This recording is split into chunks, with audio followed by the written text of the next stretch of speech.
ये कहानी है नारायण नाम के एक आदमी की जो रिटायर हो गए थे और कुछ सालों पहले उनकी पत्नी का बीमारी के चलते निधन हो गया था। घर में वो और उनका बेटा मुरली रहता था। मुरली एक अच्छी कंपनी में जॉब करता था। जय नारायण जी अपने आप को बहुत अकेला महसूस करते थे।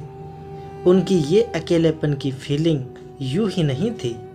वो दिन भर घर में अकेले रहते थे और जब शाम को बेटा काम से वापस लौटता तब लैपटॉप और मोबाइल में लगा रहता। जय नारायण जी उससे बहुत बात करने के लिए, अपना मन हल्का करने के लिए तरस जाते। ऐसा काफ़ी लंबे समय तक चलता रहा। जय नारायण जी ने सोचा कि अब उन्हें ही कुछ करना पड़ेगा। उनके पास एक सिंगल कीपैड वाला फ़ोन था, इसीलिए उन्होंने अब एक नया एंड्रॉयड फ़ोन ले लिया। इस फ़ोन में उन्होंने अब सोशल मीडिया यूज कैसे करना है वह सीखना शुरू कर दिया।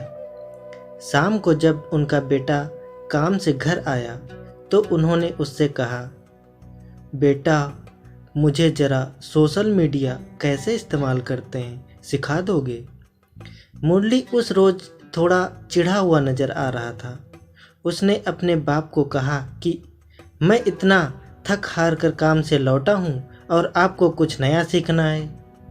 मेरे बारे में नहीं सोचते कि थोड़ा आराम करने दो। जय नारायण जी अपने बेटे की बातें सुनकर कुछ ना बोल पाए। उन्हें अंदर से बहुत बुरा लग रहा था, लेकिन वह अपने आंसू रोके हुए थे। अगले दिन सुबह जय नारायण जी ने अपने बेटे के लिए उसके मनपसंद का नाश्ता बनाया। नाश्ता करते हुए बेटे का मूड अच्छा लग रहा था, इसीलिए जय नारायण जी ने फिर से उससे कहा कि बेटा मैंने सोशल मीडिया पर अकाउंट तो पड़ोसी के लड़के से बनवा लिया है। अब तू मुझे बता दे कि इस पर पोस्ट कैसे करते हैं। अपने बाप की बातें सुनकर इस बार मुरली जोर जोर से हंसने लगा और कहने लगा, क्या पापा आप भी इस उम्र में कहाँ सोशल मीडिया के चक्कर में पड़े हो? आप धार्मिक किताबें पढ़ो, भगवान का नाम लो। इतना कहकर अपना नाश्ता खत्म करके मुरली अपने काम के लिए निकल गया। जय नारायण ने उसके बाद भी एक दो बार अपने बेटे से सोशल मीडिया सिखाने के लिए कहा, लेकिन उसने अपने बाप की बात पर ध्यान नहीं दिया। एक दिन रात को मुरली पानी पीने के लिए उठा तो उसने देखा कि उसके पापा की कमरे की लाइट चालू है। उसे थोड़ी चिंता हुई, इसलिए उसने खिड़की से झांक कर देखा तो उसके पापा मोबाइल पर सोशल मीडिया पर कुछ पोस्ट कर रहे थे। वह वहां से अपने रूम में चला गया और सो गया। मुरली सवेरे नींद से जागा और जब उसने अपना सोशल मीडिया चेक किया तो वहां पर उसके पापा की फ्रेंड रिक्वेस्ट आई थी।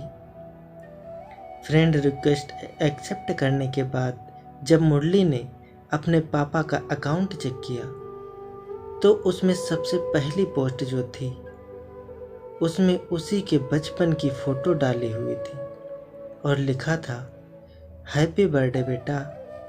मुरली को अब रियलाइज हुआ कि क्यों उसके पापा सोशल मीडिया सीखने के लिए इतने पीछे पड़े थे और क्यों यह काम उनके लिए इतना ज़्यादा इम्पोर्टेंट था। उसकी आंखें नम हो गई। वो सीधा अपने पापा के कमरे में गया और उनके गले लगकर उनसे माफ़ी मांगने लगा। दोस्तों, हम उन चीज़ों को ज़्यादा महत्व देते हैं जो कीमती हैं, लेकिन अमूल्य चीज़ों को अनदेखा कर देते हैं। माँ बाप और बाकी रिश्ते, इनको कोई भी कितनी भी कीमत देकर कभी खरीद नहीं सकता, इसीलिए इनकी वैल्यू करो। Thank you.